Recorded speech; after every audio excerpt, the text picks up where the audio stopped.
Dear student, इस video में मैं आपको क्लास 8 के रिगार्डिंग ही मैथ्स की इंपॉर्टेंट वीडियो एक और प्रोवाइड करने जा रहा हूं और ये वीडियो आपके लिए काफी हेल्पफुल रहेगी। इस वीडियो में हम chapter number 11 direct and inverse proportion के इंपॉर्टेंट क्वेश्चन करने जा रहे हैं जो डीओई की तरफ से मिशन मैथमेटिक्स में आपको प्रोवाइड किए गए हैं। और विश्वास मानिए ये क्वेश्चन आपके लिए काफी हेल्पफुल रहेंगे। मैंने सैंपल पेपर की वीडियो बना रखी है, बहुत सारी वीडियोस बना रखी है। आप क्लास 8 लिखिए, मैथ्स लिखिए, फिर चैनल का नाम लिखिए एएससी स्टार्टर। और अगर आप टेलीग्राम ज्वाइन कर लेते हैं तो उसमें आप आराम से जाकर सारी वीडियो देख सकते हैं। ठीक है ना, टेलीग्राम चैनल भी बना रखा है और इसी में प्लेलिस्ट भी दे रखी है। अब स्टार्ट कर देते हैं फटाफट। पहला क्वेश्चन है और जिन बच्चों को खुद आता है वो खुद ट्राई करेंगे, फिर अपना आंसर मैच करेंगे। ठीक है, तो आप ध्यान से देखिए। यहाँ पर पहला क्वेश्चन क्या दे रखा है।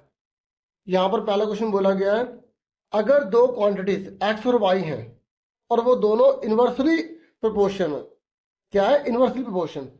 तो ये कह रहा है कि इनमें से कौन सी ऐसी सिचुएशन होगी कि जब वो कांस्टेंट हो जाए। आपको पता है बच्चों कांस्टेंट किसे कहते हैं? कांस्टेंट का मतलब होता है जो एक गिनती में हो और जिसमें यूनिट वगैरह ना हो, जैसे सेंटीमीटर, मीटर, इस तरह की कोई वैल्यू ना लग रही हो। ठीक है, जिसमें एक्स और वाई जो वेरिएबल है ना वो ना आ रहा हो। तो आपसे वही पूछ रहा है कि कौन सा इसमें ऑप्शन करेक्ट होगा। तो इसका कौन सा आंसर होगा, क्योंकि इसने बोला यहाँ पर इनवर्स है। क्या बोला यहाँ पर? इनवर्स। देखो यहाँ पर तो इनवर्स बोला, तो आंसर क्या होगा इसका? डी होगा, एक्स वाई रिमेन्स कांस्टेंट। अब आपको मैं देखो, मेरा उद्देश्य केवल क्वेश्चन करवाना नहीं होता ना, आपको डिटेल में बताना भी है। तो देखो ये इनवर्स प्रोपोर्शन वाला आपने बुक में चैप्टर पढ़ा होगा। ठीक है ना, तो ये जैसे आपको डायरेक्ट और इनडायरेक्ट दोनों पता होना चाहिए। आप बुक के अंदर से पढ़ सकते हो, नहीं तो हर चैप्टर की समरी जरूर देखें। अगर आपको फुल स्कोर करना ना तो आप समझ देखें। अगर डायरेक्ट प्रोपोर्शन है, हिंदी वाले भी अपनी बुक निकाल लेंगे हिंदी में। अगर डायरेक्ट है तो कांस्टेंट का वैल्यू आएगी जब वो अपोन में होंगे। देख लो अच्छे से, अचर पद बनेगा। और अगर वो इनवर्स है तो दोनों की क्या होगी? मल्टीप्लाई होगी, तब जाके वो क्या बनेगा? यहाँ लिखा है ना प्रोडक्ट, दोनों की ये लिखा। तो आपको छोटी सी छोटी चीज का भी ध्यान रखना है अगर आपको अच्छा स्कोर करना है तो। मेरी बात सुन रहे हैं ना, मैं आपको क्या बता रहा हूँ। अब आगे बढ़ जाते हैं। तो इस तरीके से डियर पहले का आंसर क्या आ गया? डी आ गया। मैंने आपको कंसेप्ट समझा दिया, बुक से दिखा दिया। अब आ जाओ सेकंड क्वेश्चन पर। ये कह रहा है वाई इक्वल टू 6 दे रखा है। ठीक है, वाई इक्वल टू आपको 6 दे रखा है। इसने बोला है एक्स और वाई जो है वो प्रत्यक्ष समानुपात है, यानी कि दोनों डायरेक्ट है। ठीक है, एक्स 10 दे रखा है और इसने बोला है, देखो ये कह रहा है वाई 6 है, एक्स और वाई दोनों डायरेक्ट हैं, तो एक्स 10 होता है। ठीक है, अगर एक्स 15 हो जाए, अगर x 15 हो जाए तो y कितने का होगा, ये पूछ रहा है। इसने क्या बोला है? क्या बोला है डियर? इसने बोला है कि ये डायरेक्ट है। और जैसे डायरेक्ट बोले ना, प्रत्यक्ष बोले, और आपको क्या करना है? ये वाला फॉर्मूला लिख लेना। या तो ऐसे लिख लो या इसको क्रॉस मल्टीप्लाई के रूप में लिख लो, ऐसे x1 y2 x2 y1।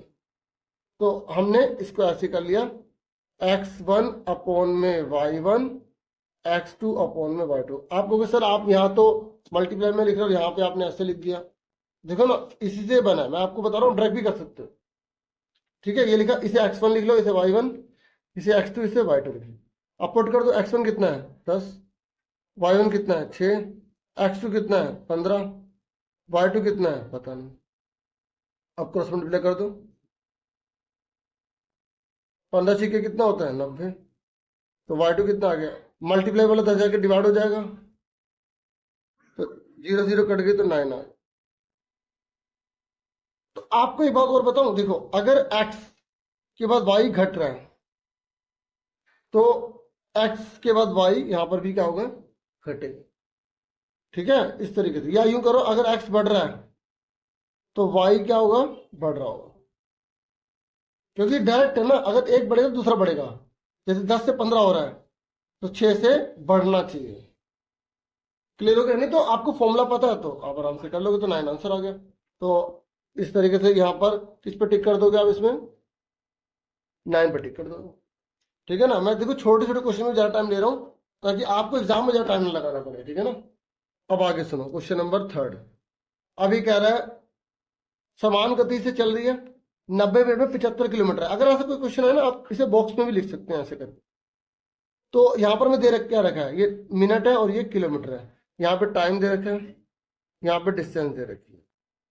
ठीक है, हिंदी में क्या बोलते हैं इसे, समय, और इसे क्या बोलते हैं, दूरी। ठीक है, समझ में आ गई। अब समय कितना है, 90। उसके बाद टाइम कितना है इसमें, 90। तो डिस्टेंस कितनी है यहाँ पर, 75। फिर यहाँ पर कितना है, समय हमें निकालना है, ये देखो समय निकालना है, और हमें कितनी देर की गति, 600। तो यहाँ 600 लिख लेंगे, और यहाँ पर क्या लिख देते हैं, x लिख देते हैं। अब देखो, जैसे जैसे समय बढ़ेगा हमारी दूरी बढ़ती चली जाएगी ना, क्योंकि इसने बोला है स्पीड जो है वो एक जैसी, समान गति, इंग्लिश में पढ़ सकते हो, स्पीड जो है वो सेम, यूनिफॉर्म स्पीड है। तो आपको ये पता होना चाहिए कि ये डायरेक्ट है या इनडायरेक्ट है। बताओ, समय भी इतना जाएगा, डिस्टेंस बढ़ती चली जाएगी, यानी कि ये बढ़ रहा है तो ये भी बढ़ेगा, मतलब आंसर इससे बड़ा आना चाहिए। और अगर ये घट रहा होता तो ये भी घट रहा होता।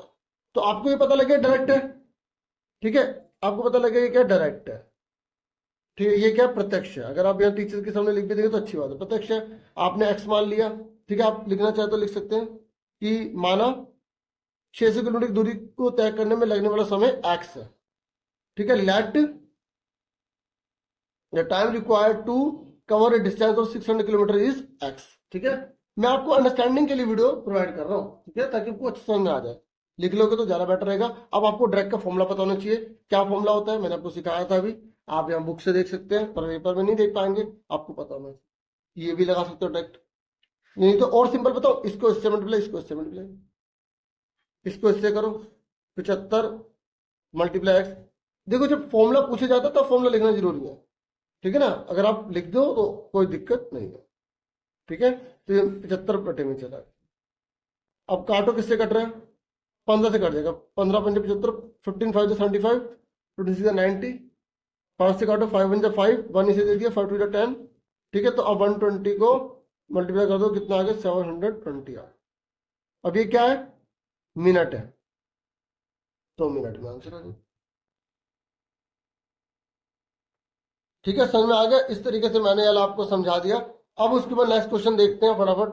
अगला क्वेश्चन देखो, यहाँ पर अगला क्वेश्चन कौन सा है, यहाँ पर फोर्थ क्वेश्चन है। ठीक है, देखो, ये कह रहा है 10 मीटर ऊंचे एक पेड़ की छाया 8 मीटर है। ठीक है, ये कह रहा है अगर सेम सिचुएशन है और खंबे की ऊंचाई आपको निकालनी है, तो छाया अगर 6 मीटर है, तो अगर सेम सिचुएशन है तो डायरेक्ट हो गया, क्या हो गया, डायरेक्ट हो गया। तो आप फटाफट बताओ क्या होगा। आप फटाफट यहाँ पर ऐसे बॉक्स बना लो, ठीक है, बॉक्स बना के कर लो। तो देखो, जब यहाँ पर आपको क्या दे रखा है, एक ऊंचाई दे रखी है, दूसरी उसकी छाया दे रखी है। ठीक है, वस्तु की ऊंचाई और यहाँ पे छाया की लंबाई, छाया की लंबाई। ठीक है, यहाँ क्या लिखोगे, हाइट ऑफ, क्या है, थिंग, या थिंग लिख लो, ठीक है, हाइट ऑफ थिंग। और यहाँ पे क्या है, लेंथ ऑफ शेडो। तो अगर वस्तु कौन सी है, यहाँ पे पहली बार कौन सी वस्तु है, पेड़ है, ठीक है, ट्री है। तो ट्री की लंबाई कितनी है, 10, तो उसकी परछाई कितनी है, 8। ठीक है, और अगर खंबा जो है वो कितना ऊंचा होगा, अगर उसकी छाया 6 है। ठीक है, तो ये सब मीटर में है। ठीक है, अगर हम यहाँ ब्रैकेट में मीटर लिख देंगे तो हमें mm लगाना नहीं पड़ेगा, ठीक है ना। तो इसलिए हम यहाँ ब्रैकेट में m लिख देते हैं, हम यहाँ लगाना नहीं पड़ेगा। तो हमें ये निकालना है। ठीक है, अब देखो ये कम हो रहा है तो ये भी कम होना चाहिए, तो ये भी क्या डायरेक्ट है। अगर आप ऐसे लिख दो ना डायरेक्ट प्रोपोर्शन, तो टीचर कहेगा इसे पता है बच्चे। ठीक है, अब देखो इसका फॉर्मूला मैं लिखता हूँ। क्या होता है फॉर्मूला, x1 अपॉन में y1, x2 अपॉन में y2। ठीक है, अब x1 कितना है, यहां पर आप देखो,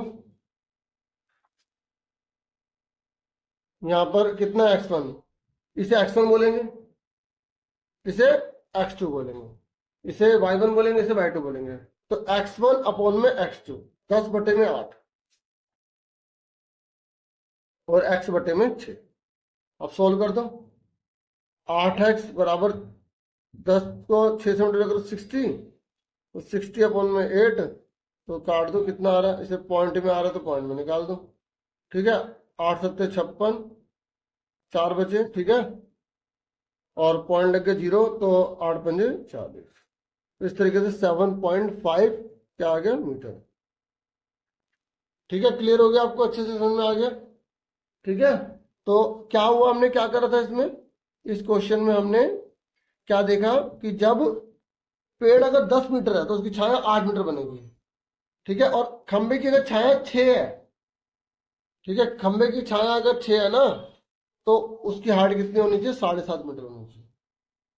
क्लियर हो गया है? आगे समझ में? अब उसके बाद नेक्स्ट क्वेश्चन देखो, 5वें क्वेश्चन पर आ जाओ। 5वां क्वेश्चन देखो, ये कह रहा है यदि 15 श्रमिक किसी कमरे को 36 घंटे में निर्मित कर सकते हैं, तो इसी कमरे को 45 घंटे में पूरा करने के लिए कितने श्रमिकों की आवश्यकता होगी?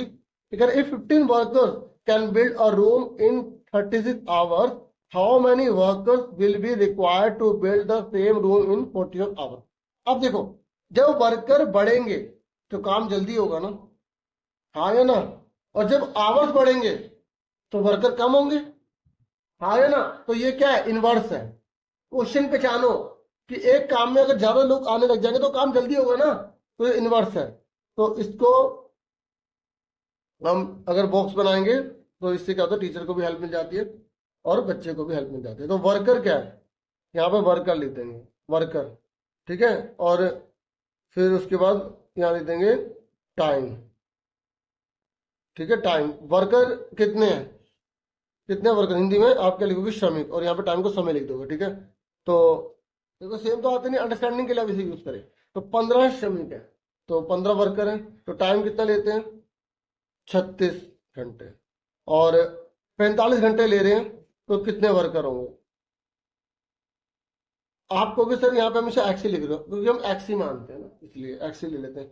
बस आपको यह लिख देना कि इनवर्स का फॉर्मूला लगा रहे हैं हम, इनवर्स लगा रहे हैं, ठीक है। क्या लगा रहे हैं? प्रतिलोम लगा रहे हैं। तो प्रतिलोम का फॉर्मूला क्या होता है?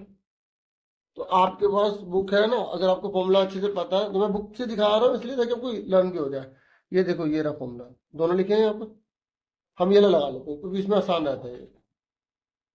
x1 y1 x2 y2। देखो इस वाले में क्या था? ये x1 y1 बटे में थे, इसमें x1 y1 मल्टीप्लाई में, बस इतना याद रखना, ठीक है। आप पुट कर दो, इसे x1 कहते हैं, इसे y1 कहते हैं, इसे x2 कहते हैं, इसे y2 कहते हैं। ये पता नहीं होगा तो फिर नहीं कर पाओगे आप। x1 कितना है? 15 मल्टीप्लाई में 36, और x1 तो 15 है, और x2 कितना? x मल्टीप्लाई में y2 कितना? 45। अब ये मल्टीप्लाई वाला डिवाइड हो जाएगा। फॉर्मूला ये रखना, कोई भी दिया हो, कुछ भी दिया हो, ठीक है, और मल्टीप्लाई वाला डिवाइड हो जाएगा। तो 15 मल्टीप्लाई में 36 इज इक्वल टू में ये 45 है ना,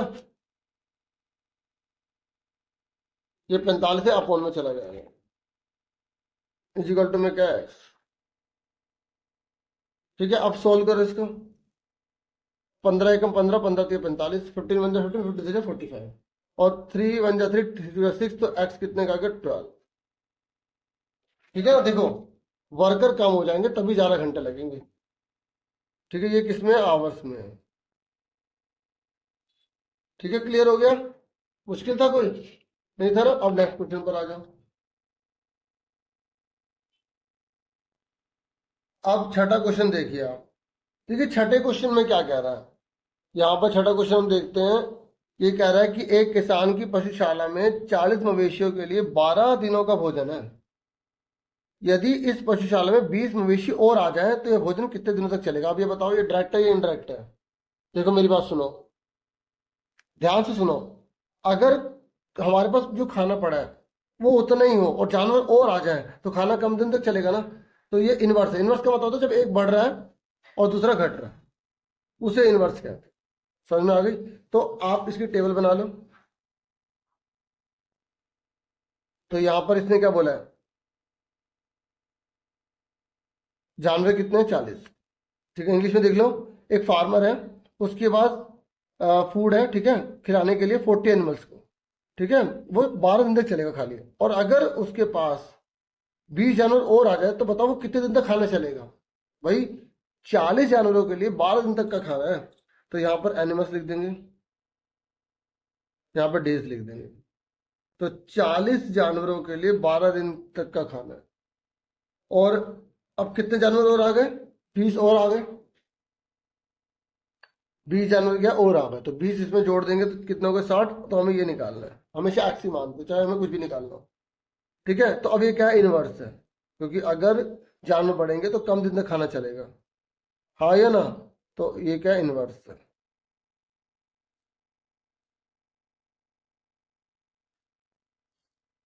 प्रतिलोम है। अब कैसे करेंगे, क्या फॉर्मूला होता है प्रतिलोम का, मैंने अभी आपको सिखाया x1 y1 और x2 y2। x1 कितना है 40, मल्टीप्लाई y1 कितना है 12, x2 कितना है 60, मल्टीप्लाई y2 कितना है x। अब ये मल्टीप्लाई वाला जाके डिवाइड हो जाएगा, ठीक है ना। ये मल्टीप्लाई वाला 6 ही जाके क्या हो जाएगा, अपॉन में डिवाइड हो जाएगा। अब ये 0 से 0 कट गई, 6 2 जा 12, 4 दूनी कितना हो गया 8, यानी कि केवल 8 दिन तक खाना चलेगा। फिर यहाँ पे स्टेटमेंट जो लिख देना लास्ट, हर किसी में स्टेटमेंट जो लिखनी है आपको कि कितने दिन तक खाना चलेगा, क्वेश्चन में से देख के लिखनी है, इसलिए मैं वो लिख नहीं रहा, ठीक है। अब उसके बाद नेक्स्ट क्वेश्चन पर आ जाओ। तो जिन बच्चों के कितने सवाल सही निकल रहे हैं ना, कमेंट करके जरूर बताइएगा, मुझे बहुत अच्छा लगता है, ठीक है। यहाँ पे बच्चे कमेंट करके बता रहे हैं और वो रिस्पॉन्स दे रहे हैं, तो मेरे को मोटिवेशन मिलता है। भले मैं कमेंट्स के रिस्पॉन्स नहीं देता, मैं पढ़ लेता हूँ कहीं और कुछ छूट जाते हैं, ये भी मैं मानता हूँ, ठीक है। ये कह रहे यदि गत्ते के 2 डिब्बे 500 घन सेंटीमीटर की जगह घेरते हैं, देख लो 2 डिब्बे 500 घन सेंटीमीटर की जगह घेर लेते हैं, तो 200 डिब्बे रखने के लिए कितनी जगह चाहिए होगी। अब देखो डिब्बे ज्यादा होंगे तो जगह भी ज्यादा होगी, तो ये क्या हुआ, डायरेक्ट हुआ। ये कह रहा अगर 2 कार्डबोर्ड बॉक्सेस जो है वो 500 क्यूबिक सेंटीमीटर की जगह घेर लेते हैं, तो आपको पता लगाना है कि 200 डिब्बों के लिए कितनी जगह चाहिए होगी। तो फिर से बॉक्स बना लो, मुझे पूरा विश्वास है कि आपको बॉक्स वाला तरीका बहुत अच्छा लग रहा होगा, ठीक है, और इससे आपको समझ में भी आ रहा होगा। तो यहाँ पर क्या है, बॉक्सेस है, ठीक है, कितने, और यहाँ पर क्या है, यहाँ पर क्या है, जगह घेरने की बात हो रही है, ऑक्यूपाई स्पेस है, ठीक है।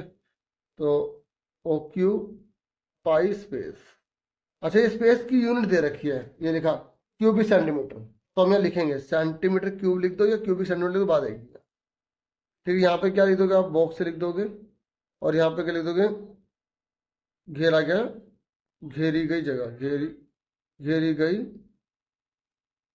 जगह, तो ये किसमें, सेंटीमीटर क्यूब में, ठीक है। समझाने के लिए मैंने लिख दिया, एक मीडियम आपको जो मीडियम है आपको उसमें लिखना है। तो अब आप बताओ कि देखो मैं जो वीडियो बना रहा हूँ इसलिए नहीं बना रहा, केवल आप इसे देखो, आप खुद ट्राई करो, फिर अपना आंसर मैच करो वीडियो को रोक के, ठीक है। और ये मत सोचना कि मैं यहाँ पर हूँ आप वहाँ पर हूँ, मुझे खुशी मिलेगी आपकी, ठीक है ना, अगर आप अच्छा कर रहे हैं, रिस्पॉन्स दे रहे हैं। तो कितने हैं हमारे, 2 कार्डबोर्ड है, तो इस तरीके से यहाँ पे 2 लिख दिया, और कितनी जगह घेरते हैं 500। अब मुझे यूनिट नहीं लिखनी पड़ेगी क्योंकि मैंने ब्रैकेट में लिख दिया। तो अब ये कह रहे हैं कितने बॉक्स के होंगे जब हमें हमें बॉक्स तो दे दिए, देखो 200 बता दिए इसने बॉक्स, 200 बॉक्स यहाँ पर डाल दिए, तो हमें पता लगाना है कि कितना होगा। अब ये बताओ डायरेक्ट है या इनडायरेक्ट है, हमें पता है ये डायरेक्ट है, क्योंकि बॉक्स बढ़ेंगे तो जगह भी हमें ज़्यादा चाहिए होगी। ठीक है, प्रत्यक्ष। तो क्या फॉर्मूला होता है प्रत्यक्ष का, मैंने आपको सिंपल तरीका बता दिया, अगर डायरेक्ट है तो बटे में लिख दो, और अगर इनडायरेक्ट है तो आप उसे मल्टीप्लाई में लिख दो, ये सबसे आसान तरीका है। x1 मुझे पता है कि आप मतलब आगे के जैसे हम क्वेश्चन कर रहे हैं, ठीक है, आपकी तैयारी जो है वो अच्छे से हो रही है, ठीक है। ये x1 होता है, ये y1 होता है, ठीक है, ये x2 होता है, ये y2 होता है, ठीक है। अब फटाफट इसको सॉल्व कर दो, क्रॉस मल्टीप्लाई कर दो, इसको इससे,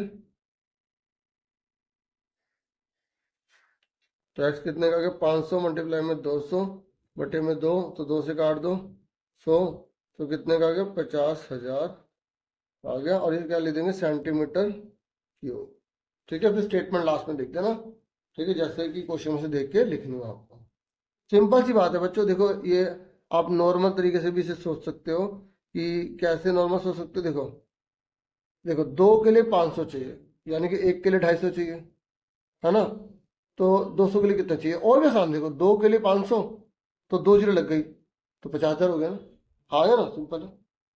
अब उसके नेक्स्ट देखो, ये हमारा 8वां क्वेश्चन,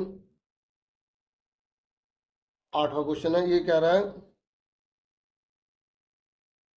ये कह रहा है if X and Y are inversely proportional, देख लो इसने बता दिया ये इनवर्सली है, तो आपको कह रहा है बाकी पी क्यू आर की वैल्यू निकालिए, ठीक है। तो हमें तो पता लग गया ना कि इनवर्सली प्रोपोर्शन है, जो पूरा पूरा लिख रहे हैं ना, डायरेक्ट प्रोपोर्शनल, इनवर्सली प्रोपोर्शनल, ठीक है ना, समझ में आ गई। तो देखो हमें ये बॉक्स दे दिया इसने, देखो यहाँ एक्स वाई है, ये 6 18 है, ये 8 ये पी है, ये क्यू और 39 है, और यहाँ पे 25 और आर है। तो अब हमें पहले पी निकालना है, ठीक है। तो आपको नंबर एक डाल देना है सिर्फ, ठीक है। तो आपको फॉर्मूला लिख देना, पहले लिख दो, चलो अगर अभी नंबर 1 मत डालो, पहले लिख दो वी नो दैट, ठीक है। हाँ, इनवर्स प्रोपोर्शनल है, इनवर्स प्रोपोर्शनल है। तो क्या फॉर्मूला होता है, x1 y1 x2 y2, ठीक है ना। हिंदी वाले बच्चे भी एक बार ऐसे लिख देना चाहिए, हम जानते हैं, नहीं भी लिखोगे तो नंबर आपके कटेंगे नहीं, ठीक है। मतलब कि जैसे ही नहीं लिखा नंबर कट जाएंगे, आपके पूरे आंसर सही होना चाहिए और सही से प्रेजेंटेशन होनी चाहिए। हम जानते हैं कि प्रतिलोम समानुपाती का नियम क्या है, x1 y1 x2 y2। अब हमने यहाँ पर लिख दिया है ना, ये हिंदी वाले हिंदी में, इंग्लिश वाले इंग्लिश में लिख लेंगे। अब हमें सबसे पहले क्या निकालना है, पी निकालना है। तो हम लिखेंगे 4p, ठीक है, ध्यान से समझिए, 4p निकालना है। तो आप ध्यान से देखिए, हमें यहाँ पर p की वैल्यू निकालनी है। तो क्या फॉर्मूला होता है, आपको पता है क्या है formula, x1 y1 x2 y2, x1 y1 x2 y2, हाँ या ना। 4p लिखो। तो क्या करेंगे, बहुत सिंपल है, इसको इससे मल्टीप्लाई, इसको इससे मल्टीप्लाई, 6 मल्टीप्लाई 18 इक्वल टू में क्या आ जाएगा, थोड़ा छोटा कर देता हूँ मैं, 6 मल्टीप्लाई 18 और 8 मल्टीप्लाई, ठीक है। उसके बाद इस 8 को अपॉन में ले जाओ, इस 8 को अपॉन में ले जाओ। अब इसे कैंसिल कर दो जो कट रहा है, 2 4 जा 8, 2 3 जा 6, 2 2 जा 4, 2 9 जा 18। अब कितना बचा, 9 3 जा 27 अपॉन में 2, अब इसको काटो, 2 1 जा 2, 2 3 जा 6 और 1 कैरी 2 5 जा 10, तो 13.5 आ गया। ये पी आंसर निकल के हमारा, देखो ये बढ़ रहा है तो ये घट रहेगा, बस वही हुआ। अब हमें क्या निकालना है, अब हमें क्यों निकालना है, ठीक है। प्रेजेंटेशन बहुत जरूरी होता है, तो वही इसी हिसाब से मैं आपको बता रहा हूँ, फॉर क्यों निकालना है। तो अब इन दोनों को ले लेंगे, इन दोनों, हमेशा इसी को बेस ले लो। आप किसी को बेस लेके कर सकते हो, आंसर आपका आ जाएगा। कब बच्चे कहते हैं इसको ले, नहीं इसी को लो, 6 मल्टीप्लाई 18 इक्वल टू में क्या आएगा, क्यों मल्टीप्लाई 39, क्यों मल्टीप्लाई में 39, अभी 39 अपॉन में चला जाएगा।